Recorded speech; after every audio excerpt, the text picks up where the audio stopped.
যাকে সারা জীবন বড় ভাবি বলে ডাকার প্রস্তুতি নিয়েছিলাম, আজ বাসর ঘরে সেই আমার বউ সেজে বসে আছে। কিরে শালুক সাহেব, বাসর রাত কেমন কাটলো? মুখ দেখে তো মনে হচ্ছে রাতে চোখ এক করার সুযোগ পাসনি। আমাদের জীবনে যা হওয়ার তা তো হয়ে গেছে, কিন্তু এভাবে পালিয়ে থাকলে কি ভুল বোঝাবুঝি কখনো শেষ হবে? কি বলতে চাও তুমি? এত সহজে কি সব কিছু মেনে নেওয়া যায়? চাইলেই যাই, যদি মানুষটা সঠিক হয়। আর আমার মনে হয় তুমিই আমার জীবনের সেই সঠিক মানুষ। তাহলে আজকে আর কোনো গ্রিন সিগন্যালের অপেক্ষা নয়। আজকে আমার বিয়ে হয়েছে, তাও আবার ভাবির সাথে। কথাটা শুনতে অবাক লাগলেও এটাই সত্যি। আসলে বিয়েটা হওয়ার কথা ছিল আমার ভাইয়ের, কিন্তু হয়েছে আমার। তার কারণ হচ্ছে আমার বড় ভাই সজীব বিয়ের দিন সকালে পালিয়ে গিয়েছে অন্য একটা মেয়েকে নিয়ে। সে নাকি তাকে ভালোবাসে, আর তাই অন্য কাউকে বিয়ে করতে পারবে না। কিন্তু এ ব্যাপারে সে আগে কখনোই আমাদের জানায়নি। না হলে তো আমরা একটা ব্যবস্থা করতাম।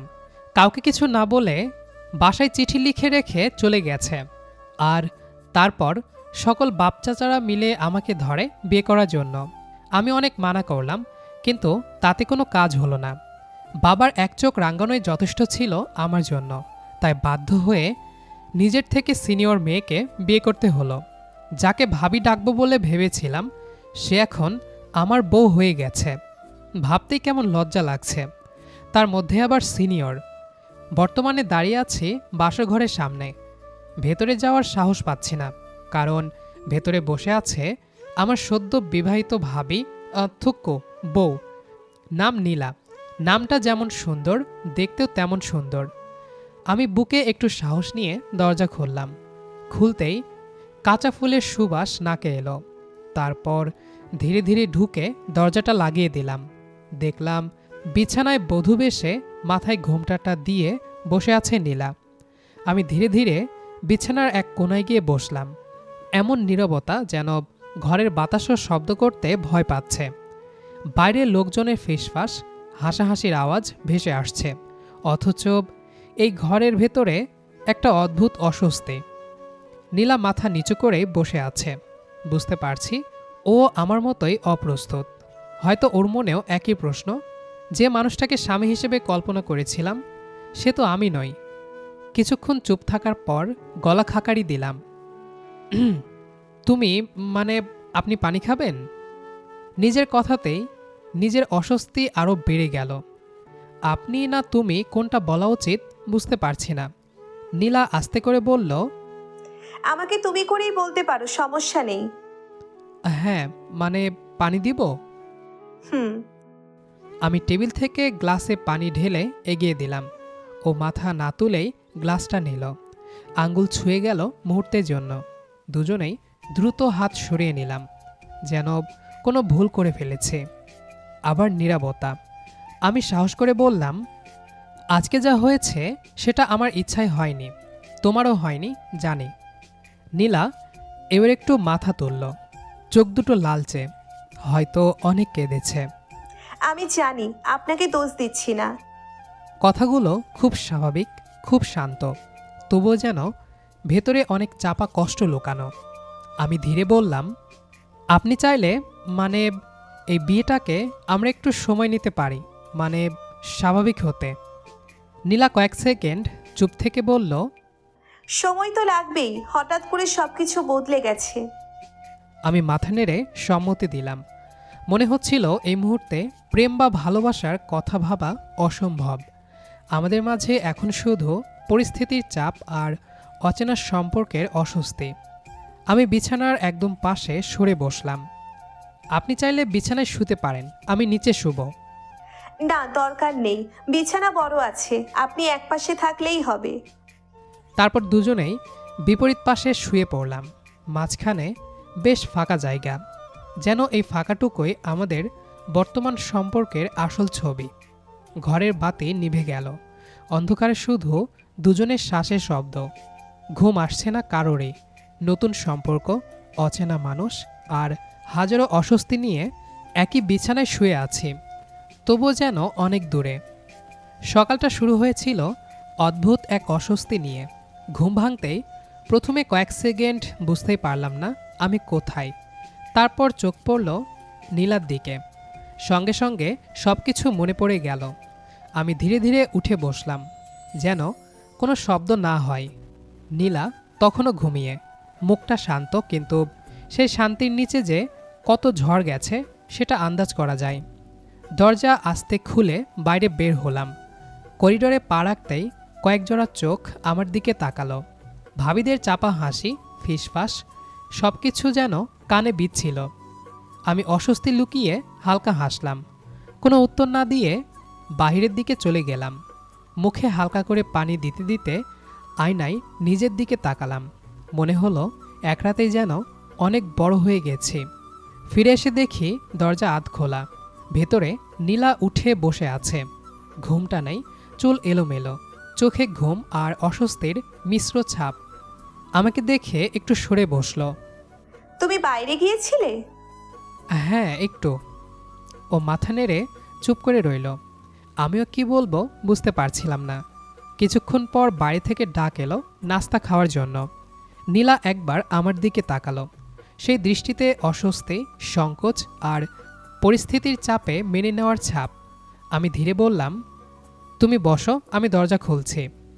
দরজা খুলতেই আমার দুই কাজিন ট্রে হাতে ঢুকলো, মুখে চাপা হাসি। নীলা মাথা নিচু করে রইল। আমি শুধু ট্রেটা নিয়ে টেবিলে রাখলাম। ওরা চলে যেতেই ঘরটা আবার চুপচাপ। আমি বললাম, তুমি আগে খেয়ে নাও। একসাথে খাই। আমরা টেবিলের দুই পাশে বসে নাস্তা করতে লাগলাম। মাঝে টেবিল, আর সেই টেবিলটাই যেন আমাদের দূরত্বের প্রতীক। নাস্তার প্লেটে হাত দিলেও কারো মন খাবারে ছিল না। দুজনেই ধীরে ধীরে খাচ্ছে, যেন সময়টাকে একটু লম্বা করা যায়। বাইরে বাড়ির লোকজনের কোলাহল, আর ভেতরে চাপা নীরবতা। খাওয়া শেষ করে নীলা শাড়ির আঁচলটা ঠিক করল। চোখে মুখে এক ধরনের প্রস্তুতি, পরিস্থিতির সামনে দাঁড়ানোর প্রস্তুতি। দুজন একসাথে দরজা পেরিয়ে বেরিয়ে এলাম। সঙ্গে সঙ্গে কয়েক জোড়া কৌতূহলী চোখ আমাদের ঘিরে ধরল। ফিসফাস, চাপা হাসি, ইঙ্গিত, সব কিছু খুবই স্পষ্ট। আমি চেষ্টা করলাম স্বাভাবিক থাকতে। নীলার মুখের ভঙ্গি দেখে বুঝলাম সে নিজেকে সামলে নিচ্ছে কষ্ট করে। ড্রয়িং রুমে বসতেই এক দুলাভাই মজা করে বলল, কিরে, রাত কেমন কাটলো? আমি বিব্রত হেসে বললাম, ঘুম ভালোই হয়েছে। মুখ দেখে তো মনে হচ্ছে না। নীলা মাথা নিচু করে বসে রইল। তার আঙ্গুলের নড়াচড়া দেখে বোঝা যাচ্ছিল ভেতরের অস্বস্তি। আমি কথা ঘুরিয়ে অন্যদিকে নিলাম। কিছুক্ষণ পর সুযোগ পেয়ে বারান্দার দিকে সরে এলাম। একটু বাতাস দরকার ছিল। হঠাৎ টের পেলাম নীলা পাশে এসে দাঁড়িয়েছে। দুজনেই রেলিং ধরে নিচের দিকে তাকিয়ে রইলাম। সে আস্তে বলল, সবাই খুব খেয়াল করছে আমাদের। স্বাভাবিক, নতুন গল্প পেয়েছে সবাই। নীলা হালকা নিঃশ্বাস ফেলল। মানুষজনের কথা এত কষ্ট দেয় আগে বুঝিনি। আমি তাকালাম তার দিকে। মুখে কোনো অভিযোগ নেই, আছে ক্লান্তি। চাইলে তুমি ঘরে গিয়ে বিশ্রাম নিতে পারো। না, পালিয়ে গেলে আরও কথা হবে। তার এই সরল উত্তরটা আমাকে অবাক করল। পরিস্থিতি মেনে নেওয়ার চেষ্টা সে আমার চেয়েও বেশি করছে। দুপুর গড়িয়ে বিকেল নামল। আনুষ্ঠানিকতা, অতিথি আপ্যায়ন সব মিলিয়ে সময় কেটে গেল, কিন্তু আমাদের মধ্যে যে অচেনা দেয়াল সেটা অটুট রইল। সন্ধ্যার পর ঘরে ফিরতেই দুজনে যেন হাফ ছেড়ে বাঁচলাম। দরজা বন্ধ করতেই বাহিরের শব্দ মিলিয়ে গেল। নীলা চুপচাপ খাটের ধারে বসে চুল খুলে দিল। আমি চেয়ার টেনে বসে রইলাম। কিছুক্ষণ পর সে বলল, আজ দিনটা খুব লম্বা ছিল। হ্যাঁ, শেষই হতে চাইছিল না। ঘরে নীরবতা নেমে এলো, কিন্তু সেই নীরবতায় অস্বস্তির বদলে এক ধরনের স্বস্তি ছিল।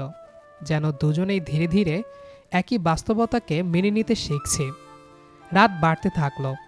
আলো নিভিয়ে শুয়ে পড়লাম আগের মতোই দুই প্রান্তে।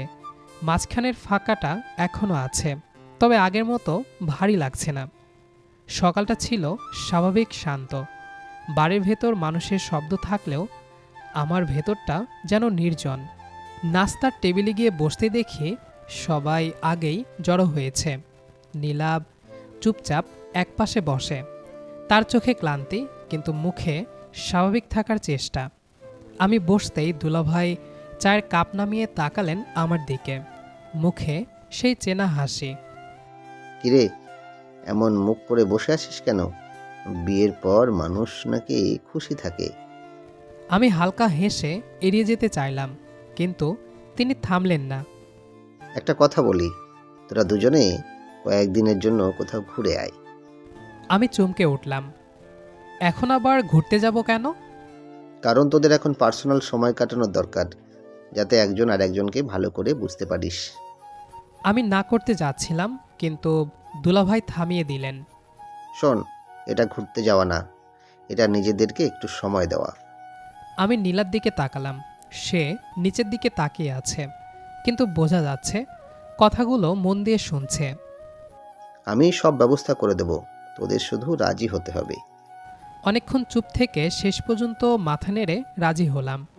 পরদিন সকালেই রওনা দিলাম। গাড়ি জানালার বাইরে, রাস্তা, গাছ, মানুষ সব পেছনে পড়ে যাচ্ছিল। ভেতরে আমরা দুজন পাশাপাশি বসে, তবুও নিজের নিজের ভাবনায় ডুবে। দীর্ঘ পথ পেরিয়ে যখন সমুদ্রের শহরে পৌঁছালাম, তখন দুপুর। হোটেল রুমে ঢুকে দুজনেই থমকে দাঁড়ালাম। রুমের জানালা খুলতেই সামনের নীল জলরাশি, বাতাসে লবণের গন্ধ। নীলা ধীরে বলল, বাস্তবে বুঝি এত সুন্দর হয়? তার চোখে বিস্ময় ছিল শিশুর মতো।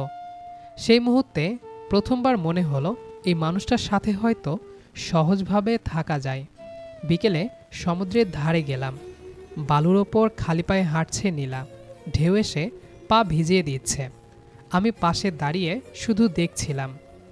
ভালো লাগছে? খুব। ছোট্ট উত্তর, কিন্তু ভেতরে অনেক স্বস্তি। আমরা অনেকক্ষণ পাশাপাশি হাঁটলাম। মাঝে মাঝে কথা হলো, আবার চুপ থাকলাম। কিন্তু সেই চুপ থাকাটা আর অস্বস্তিকর লাগছিল না। সূর্য ডোবার সময় আকাশের রং বদলাতে লাগলো। আমরা পাশাপাশি দাঁড়িয়ে সেই দৃশ্য দেখলাম। অদ্ভুত এক শান্তি নামলো মনে। রাতে রুমে ফিরে নীলা জানালার পাশে দাঁড়িয়ে রইল। আমি বললাম, আজ দিনটা কেমন গেল? মনে হচ্ছে মাথার ভেতর থেকে একটা চাপ কমে গেছে। পরের দিন সকালটা শুরু হলো সমুদ্রের গর্জনের শব্দে। জানালা খুলতেই বাতাস এসে মুখে লাগলো। নীলা তখন আয়নার সামনে দাঁড়িয়ে চুল বাঁধছে। আস্তার মুখে অন্যরকম প্রশান্তি, যেন গতকালের হাঁটা, সমুদ্র দেখা এসব তার ভেতরের চাপ অনেকটাই কমিয়ে দিয়েছে। আমি বললাম, সকাল সকাল বের হবে? ভিড় হওয়ার আগে গেলে ভালো লাগবে। দুজন নিচে নেমে সমুদ্রের ধারে হাঁটতে লাগলাম। সকালবেলার আলো, ভেজা বালু, কম লোকজন, সব কিছু শান্ত। আমরা পাশাপাশি হাঁটছি, কথা খুব কম, কিন্তু নীরবতাটা আর অস্বস্তিকর নয়। হঠাৎ সামনে একটু দূরে চোখ আটকে গেল। একজন পরিচিত মানুষ দাঁড়িয়ে আছে, পাশে এক মেয়ে। দুজনেই সমুদ্রের দিকে তাকিয়ে। আমি থেমে গেলাম। নীলা খেয়াল করে বলল, কি হলো? আমার গলা শুকিয়ে এলো, কারণ সামনে দাঁড়িয়ে আছে আমার ভাই। নীলা তাকালো সেদিকে। মুহূর্তেই তার মুখের রং বদলে গেল। কয়েক সেকেন্ড আমরা দুজনেই স্থির দাঁড়িয়ে। ওপাশ থেকে ভাইয়াও আমাদের দেখে ফেলেছে। তার চোখ বড় হয়ে গেল, মুখে বিস্ময়। পাশে থাকা মেয়েটিও তাকালো আমাদের দিকে। চারজন মানুষের চোখাচোখি। মুহূর্তটা এত অস্বস্তিকর যে মনে হচ্ছিল সময় থেমে গেছে। আমি দাঁত চেপে সামনে এগোলাম। ভেতরে জমে থাকা রাগ হঠাৎ করে মাথা তুলল। বাহ, হানিমুনে এসেছ? ভাইয়া বিব্রত মুখে বলল। তুই এখানে? কেন, আসতে পারবো না? পরিস্থিতি অদ্ভুতভাবে টানটান হয়ে উঠল। নীলা আমার পাশে চুপচাপ দাঁড়িয়ে। ভাইয়া ধীরে বলল, আগে শান্ত হ, কথা বলি। তারপর সে পাশে থাকা মেয়েটার দিকে তাকিয়ে বলল, এ হচ্ছে রিয়া, তোর ভাবি। নীলা হঠাৎ তাকালো মেয়েটার দিকে। দুজনের চোখাচোখি হতেই মেয়েটা অবাক হয়ে বলল, নীলা, তুই? নীলা বিস্ময়ে বলল, রিয়া, তুই এখানে? আমি আর ভাইয়া একসাথে তাদের দিকে তাকিয়ে রইলাম। তারা দুজন যেন মুহূর্তেই পুরনো পরিচয়ে ফিরে গেল। রিয়া হেসে বলল, আরে আমরা তো একসাথে কলেজে পড়তাম। পরিস্থিতির টানটান ভাবটা অদ্ভুতভাবে নরম হয়ে গেল। যে মেয়ের জন্য ভাইয়া সব ছেড়ে চলে গিয়েছিল সেই নীলার ক্লাসমেট। ভাইয়া আমার দিকে তাকিয়ে মৃদু হাসল। আমার রাগটা পুরোপুরি না গেলেও একটু হালকা হলো। নীলা আর রিয়া নিজেদের মধ্যে কথা বলতে শুরু করলো। পুরনো ক্লাস, শিক্ষক, স্মৃতি। আমরা চারজন কাছের একটা চায়ের দোকানে গিয়ে বসলাম। প্রথমে অস্বস্তি থাকলেও ধীরে ধীরে কথাবার্তা সহজ হয়ে গেল। ভাইয়া ধীরে বলল, যা করেছি হঠাৎ করেছি, কাউকে বোঝানোর সুযোগ পাইনি, কিন্তু তোর উপর এমন চাপ পড়বে ভাবিনি। আমি কিছুক্ষণ চুপ থেকে বললাম, যা হওয়ার হয়ে গেছে। নীলা আমার দিকে তাকালো। রিয়া হেসে বলল, আমরা ভাবছিলাম কেউ চিনবে না এখানে এসে। নীলা হালকা হেসে উত্তর দিল। ভাগ্য এত সহজে ছাড়ে নাকি? এরপর চারজন একসাথে সমুদ্রের ধারে হাঁটলাম। গল্প করতে করতে কখন সময় কেটে গেল বুঝতেই পারলাম না। মাঝে মাঝে হাসি ঠাট্টা। পরিস্থিতি একদম স্বাভাবিক হয়ে উঠল। একসময় খেয়াল করলাম নীলা আর আমি পাশাপাশি হাঁটছি। আমাদের হাত অজান্তেই একসাথে চলে এসেছে। এবার আর কেউ হাত সরালাম না। মনে হলো এই অদ্ভুত ঘটনায় হয়তো আমাদের মধ্যে জমে থাকা সংকোচ ভেঙে দিল। সন্ধ্যার দিকে বিদায় নেওয়ার সময় ভাইয়া আমার কাঁধে হাত রেখে বলল, ভালো থাকিস। আমি মাথা নেড়ে বললাম, তুমিও। রাতে হোটেল রুমে ফিরে দরজা বন্ধ করতেই চারপাশ আবার নীরব হয়ে গেল। বাইরে সমুদ্রের গর্জন, ভেতরে হলদে আলো। নীলা জানালার পাশে গিয়ে দাঁড়ালো। পর্দা সরিয়ে অনেকক্ষণ চুপচাপ বাইরে তাকিয়ে রইল। আমি বিছানার ধারে বসে ওর দিকে তাকিয়ে আছি। আজ সারাদিনের ঘটনাগুলো মাথার ভেতর ঘুরছিল। আমি নীলার দিকে তাকিয়ে বললাম, আজকের দিনটা অদ্ভুত ছিল, তাই না? নীলা হালকা হাসল, কিন্তু সে হাসিতে চিন্তার রেখা ছিল। অদ্ভুত আবার ভালো। আমি কিছু বললাম না। ও নিজে এসে বিছানার একপাশে বসল। জানো, রিয়াকে দেখে আমার খারাপ লাগেনি, বরং ভালো লেগেছে। আমি অবাক হয়ে তাকালাম। ভালো? হ্যাঁ, কারণ সে সত্যিই তোমার ভাইয়াকে ভালোবাসে, আর তোমার ভাইয়াও তাকে। কথাটা শুনে বুকের ভেতর জমে থাকা এক ধরনের অচেনা চাপ হালকা হলো। নীলা ধীরে বলল, একটা কথা বলবো? বলো। সে একটু ইতস্তত করল, তারপর বলল, আমরা কি ওদের বাসায় নিয়ে যেতে পারি? আমি ভ্রুকুচকে তাকালাম। মানে? এভাবে দূরে দূরে থাকলে ভুল বোঝাবুঝি কখনো শেষ হবে না। সবাই শুধু গল্প বানাবে, কিন্তু যদি ওরা নিজেরা এসে সবার সামনে দাঁড়ায়, সব পরিষ্কার হয়, তাহলে হয়তো সব সহজ হবে।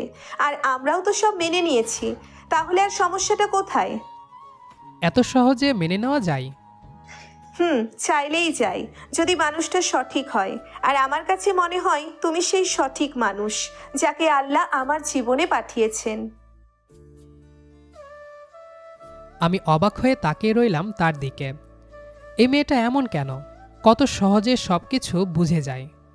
আমাকে চুপ থাকতে দেখে সে আবারও বলল, রাগ পুষে রাখলে তোমাদেরই কষ্ট হবে, আর উনি তো তোমার ভাই। সম্পর্কটা ভেঙে গেলে ভালো লাগবে? কিন্তু ভাইয়া রাজি হবে না। তুমি বললে অবশ্যই হবে। কিছুক্ষণ নীরবতা, তারপর মোবাইলটা হাতে নিলাম। ভাইয়ার নামের ওপর আঙুল রেখে কিছুক্ষণ থেমে রইলাম। শেষমেশ কল দিলাম। ওপাশে রিসিভ হতেই সে বলল, হ্যালো। আমি একটু থেমে বললাম, তুমি ভাবিকে নিয়ে আমাদের সাথে চলো। মানে কোথায় যাব? বাসায়। ওপাশে কয়েক সেকেন্ড চুপ, তারপর অবাক গলায়, পাগল নাকি? এখন গিয়ে আগুনে ঘি ঢালবো? আগুন তো আগেই লেগেছে, পালিয়ে থাকলে তো আর নিভবে না। সাহস হচ্ছে না রে। আমি আছি, কিছু হলে আমি সামলাবো। অনেকক্ষণ কথাবার্তার পর শেষমেশ ভাইয়া রাজি হলো। ঠিক আছে, তুই যখন বলছিস যাব। কল কেটে রাখতেই দেখি নীলা আমার দিকে তাকিয়ে আছে। রাজি? আমি মাথা নেড়ে বললাম, হ্যাঁ। নীলার মুখে স্বস্তির হাসি ফুটে উঠল। সেই হাসিতে এক ধরনের তৃপ্তি, যেন সে ভেতর থেকে এই সমাধানটাই চাইছিল। পরদিন সকালে আমরা 4 জন একসাথে রওনা দিলাম। গাড়ির ভেতরে পরিবেশটা অদ্ভুত শান্ত। রিয়া আর নীলা মাঝে মাঝে নিজেদের মধ্যে কথা বলছে। আমি আর ভাইয়া সামনে বসে আছি। মাঝে মাঝে চোখাচোখি হচ্ছে, কিন্তু আগের মতো অস্বস্তি নেই। রাস্তা যত কমছে তত বুকের ভেতর চাপ বাড়ছে। বাসায় পৌঁছালে কি হবে কেউ জানি না। গাড়ি বাড়ির সামনে থামতেই মনে হলো সময় ধীরে চলতে শুরু করেছে। গেটের সামনে কয়েকজন মানুষ দাঁড়িয়ে। আমাদের 4 জনকে একসাথে নামতে দেখে চোখ বিস্ময়ে বড় হয়ে গেল। আমি একবার নীলার দিকে তাকালাম। সে মাথা নেড়ে ইশারা দিল সব ঠিক হবে। আমি গভীর শ্বাস নিয়ে সামনে এগোলাম। আমার বুকের ভেতরটা ধকধক করছিল।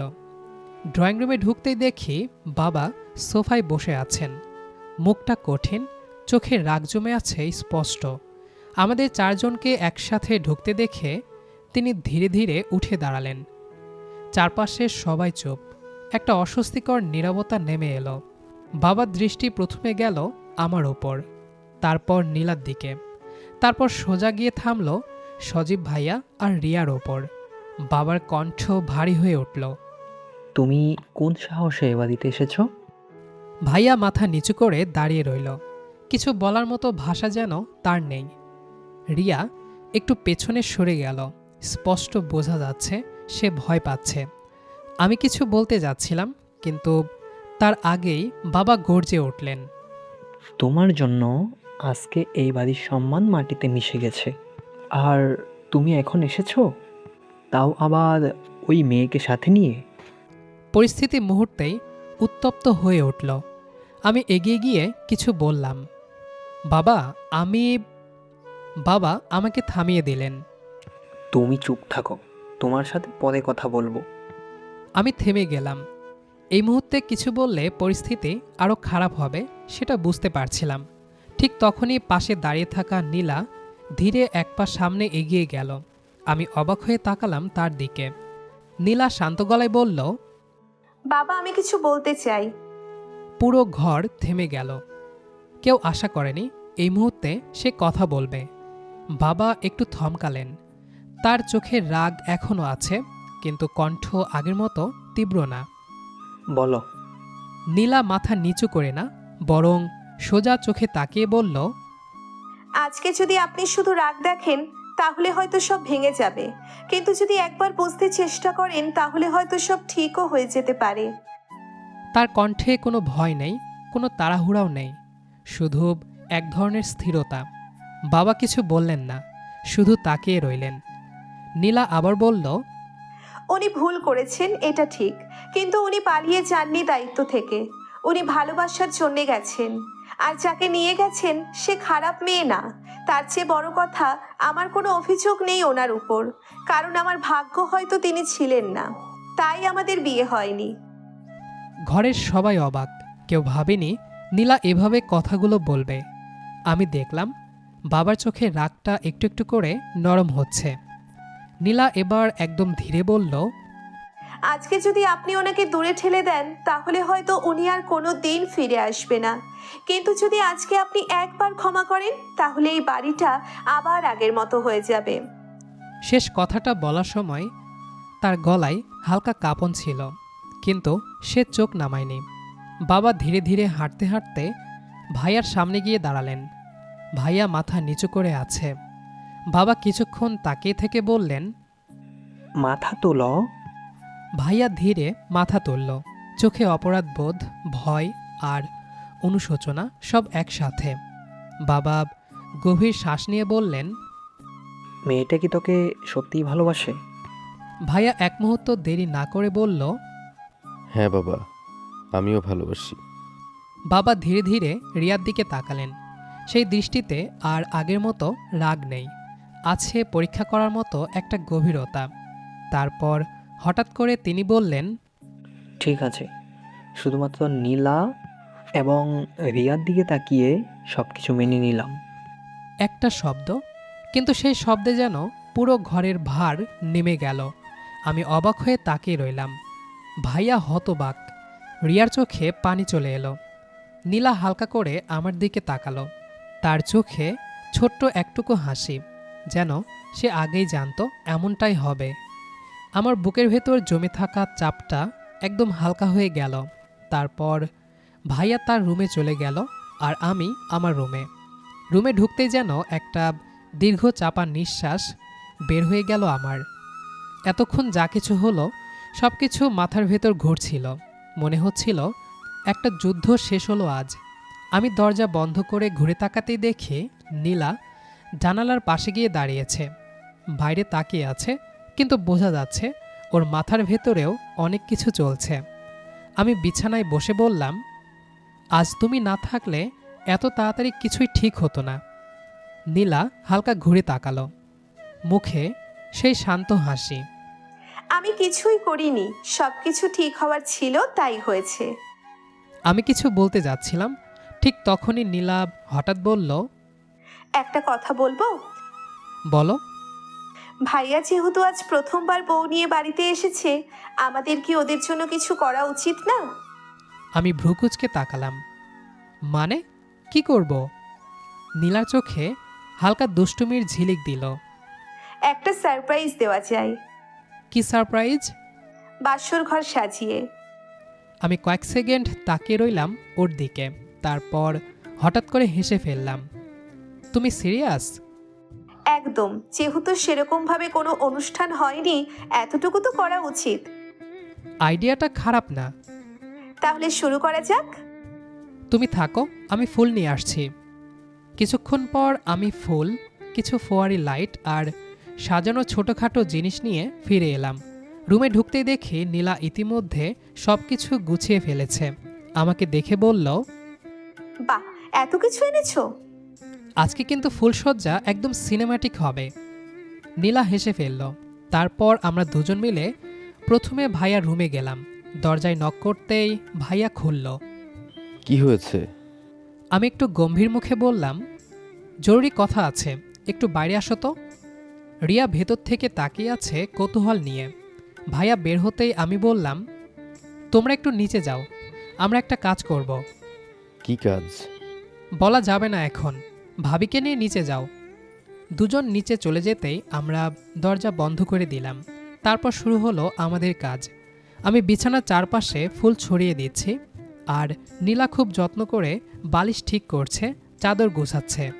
মাঝে মাঝে দুজনের হাত ছুঁয়ে যাচ্ছে, কিন্তু আজ আর কেউ হাত সরাচ্ছি না। ঘরটা ধীরে ধীরে বদলে গেল। সাদা চাদরের ওপর লাল গোলাপের পাপড়ি, জানালার পাশে ঝুলছে ছোট ছোট লাইট, বাতাসে হালকা ফুলের গন্ধ। কিছুক্ষণ দুজন চুপচাপ দাঁড়িয়ে রইলাম। তারপর আমি বললাম, চলো ওদের ডাকি। নিচে গিয়ে দেখি সবাই বসে গল্প করছে। আমি আর নীলা একে অপরের দিকে তাকিয়ে হালকা ইশারা করলাম, ভাইয়া একবার ওপরে আসো তো। ভাইয়া আর ভাবি দুজনেই উঠল। তাদের নিয়ে আমরা রুমের সামনে এলাম। এখনো বলছিস না কেন? কি হয়েছে? আমি দরজা খুলে বললাম, এখন দেখো। দুজন ভেতরে ঢুকতেই থমকে দাঁড়িয়ে গেল। রিয়ার মুখে অবাক হাসি, চোখ চকচক করছে। ও মাই গড! ভাইয়া চারিদিকে তাকিয়ে বলল, এগুলো তোরা করেছিস? নীলাভ হালকা হেসে বলল, হ্যাঁ। রিয়ার চোখ ভিজে উঠল। ভাইয়া আমার দিকে তাকিয়ে এগিয়ে এসে কাঁধে হাত রাখল। তুই আমার জন্য এত কিছু করলি? যা হওয়ার হয়ে গেছে, এখন নতুনভাবে শুরু করো। ভাইয়া কিছু বলল না, শুধু জড়িয়ে ধরল আমাকে। কিছুক্ষণ পর আমরা দুজন চুপচাপ সেখান থেকে বেরিয়ে এলাম। করিডোরে হাঁটতে হাঁটতে নীলা বলল, দেখলে, একটু ভালোবাসা দিলেই সব ঠিক হয়ে যায়। আমি তার দিকে তাকিয়ে বললাম, তুমি না থাকলে আমি কখনো এসব ভাবতেই পারতাম না। নীলা কিছু বলল না, শুধু হালকা হাসল। আমরা আমাদের রুমে ফিরে এলাম। ঘরে ঢুকে দরজা বন্ধ করতেই আবার সেই চেনা নীরবতা, কিন্তু আজ সেটা অস্বস্তিকর না, বরং স্বস্তির। নীলা বিছানার ধারে বসে ওড়নাটা একটু ঠিক করছিল। আমি দরজার পাশে দাঁড়িয়ে ওর দিকে তাকিয়ে রইলাম। হঠাৎ মনে হলো আর দূরে থাকার কোনো কারণ নেই। আমি ধীরে ধীরে হাঁটতে হাঁটতে ওর সামনে গিয়ে দাঁড়ালাম। নীলা তাকালো। কি? আমি কিছু বললাম না, শুধু 1 সেকেন্ড তাকিয়ে থেকে হুট করেই ওকে জড়িয়ে ধরলাম। নীলা প্রথমে একটু চমকে উঠল, এই কিন্তু পরের মুহূর্তেই থেমে গেল। ওর শরীরটা একটু শক্ত ছিল শুরুতে, তারপর ধীরে ধীরে নরম হয়ে এলো, যেন এতদিনের অস্বস্তি দ্বিধা সব কিছু গলে যাচ্ছে এই একটুকু স্পর্শে। আমি আস্তে বললাম, অনেকদিন ধরেই তোমাকে ধরতে ইচ্ছে করছিল। অনেক দিন? হুম। তাহলে ধরো নাই কেন? গ্রিন সিগন্যাল পাইনি তাই। তো আজকে কি পেয়েছো? জানি না, তবে এখন আর সিগন্যালের অপেক্ষা করব না। নীলা কিছু বলল না, শুধু একটু আঁকড়ে ধরল আমাকে। কিছুক্ষণ আমরা ঠিক এভাবেই দাঁড়িয়ে রইলাম। তারপর আমি ধীরে ওর মুখটা নিজের দিকে তুললাম। ওর চোখে একদম আলাদা কিছু ছিল আজ, লজ্জা, স্বস্তি আর একটু অজানা অনুভূতি। আমি খুব আস্তে করে ওর গালে একটা কিস দিলাম। নীলা চোখ বন্ধ করে ফেলল এক মুহূর্তের জন্য, তারপর নিচু গলায় বলল, তুমি কিন্তু অনেক রোমান্টিক। আমি হেসে বললাম, মাত্র এতটুকুতেই বুঝে নিলে? তো আর কতটুকু বোঝাতে চাও? না বলে করে দেখাই। মানে? মানেটা দেখাচ্ছি বলেই আমি রুমের লাইটটা অফ করে দিলাম, আর তারপর বাকিটা ইতিহাস। প্রিয় দর্শক, জীবন কখনো কখনো আমাদের এমন কিছু মোড়ে এনে দাঁড় করিয়ে দেয় যা আমরা স্বপ্নেও ভাবি না। কিন্তু পরিস্থিতি যেমনই হোক, পারস্পরিক একটু বিশ্বাস আর ভালোবাসায় পারে একটা ভুল সম্পর্কের সমীকরণকে সুন্দর এক ইতিহাসে বদলে দিতে। আজকের এই অসমাপ্ত সমীকরণ আর সুন্দর সমাপ্তির গল্পটি আপনাদের কেমন লাগলো তা অবশ্যই নিচে কমেন্ট করে জানাবেন। গল্পটি ভালো লেগে থাকলে ভিডিওটিতে একটি লাইক দিন এবং আপনার বন্ধুদের সাথে শেয়ার করতে ভুলবেন না। আর হ্যাঁ, এমনই সব দারুণ ও আবেগঘন গল্পের নিয়মিত আপডেট পেতে আমাদের চ্যানেলটি এখনই সাবস্ক্রাইব করে রাখুন। আজকের মতো এখানে বিদায় নিচ্ছি। খুব শীঘ্রই দেখা হবে নতুন কোনো গল্পের হাত ধরে।